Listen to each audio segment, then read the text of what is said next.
তাদের ব্যবস্থা গ্রহণ করা হয়েছে এবং আরও যদি তারা আক্রমণাত্মক কোনো কর্মসূচি ঘোষণা করে তাহলে সাংগঠনিকভাবে তাদেরকে সাহায্য করা হবে।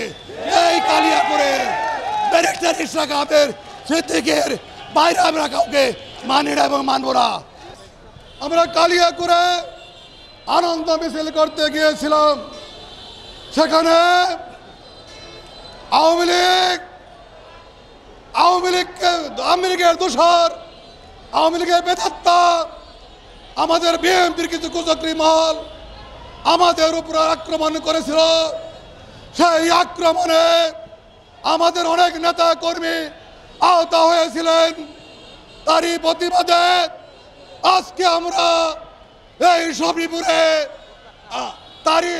তারই আলোকে আজকে আমরা এই সফিপুরে আমরা আনন্দ মিছিল করতেছি এবং আনন্দ মিছিল করে এখন আমরা সবাই বক্তব্য দিয়েছেন। আমি আপনাদেরকে বলতে চাই, আমরা যারা এখানে উপস্থিত হয়েছি আপনারা শান্তশিষ্টভাবে আপনারা রাজনীতি করবেন, আপনারা এগিয়ে যাবেন।